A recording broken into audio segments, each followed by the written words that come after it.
ஈரோடு மாவட்டம் அந்தியூரில் தன்னை தாக்கியவர்கள் மீது போலீசார் நடவடிக்கை எடுக்காததால் இளைஞர் ஒருவர் தற்கொலை செய்த நிலையில் உறவினர்கள் சாலை மறியலில் ஈடுபட்டனர். இதனால் போக்குவரத்து கடுமையாக பாதிக்கப்பட்டது. இது பற்றிய தகவல்களை செய்தியாளர் மேகநாதன் கூற கேட்கலாம். மேகநாதன், வணக்கம். உறவினர்கள் என்ன கோரிக்கையை முன்னிட்டு போராட்டம் ஏற்படுத்துகிறார்கள்?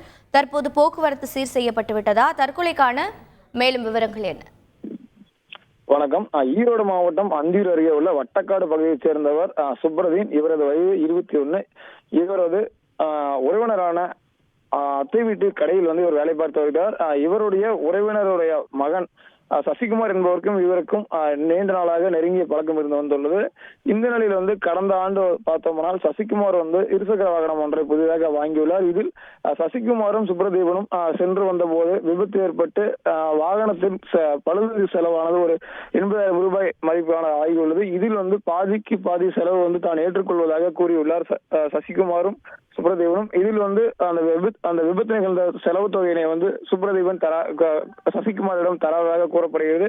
இந்த நிலையில் சசிகுமார் சுப்ரதீபனை தனது கூட்டாளிகளுடன் சேர்ந்து கடந்த 6 மாதத்திற்கு முன்பாக தாக்கியதாக கூறப்படுகிறது. இதில் சுப்ரதீபன் காயம்பட்டு அந்தியூர் அரசு மருத்துவமனையில் சிகிச்சை பெற்று பின்னர் ஈரோடு அரசு மருத்துவக் கல்லூரி மருத்துவமனையில் சிகிச்சை பெற்று அதன் பின்னர் வீடு திரும்பியுள்ளார்.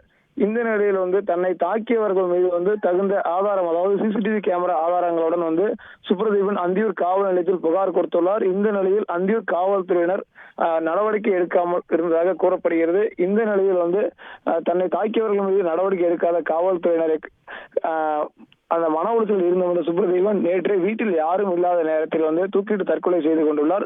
இந்த நிலையில் அவரது உடல் பிரேத பரிசோதனைக்காக அந்தியூர் அரசு மருத்துவமனையில் வைக்கப்பட்டிருந்த நிலையில் சுப்ரதீபனின் உறவினர்கள் அந்தியூர் அரசு மருத்துவமனையில் கூறினர்.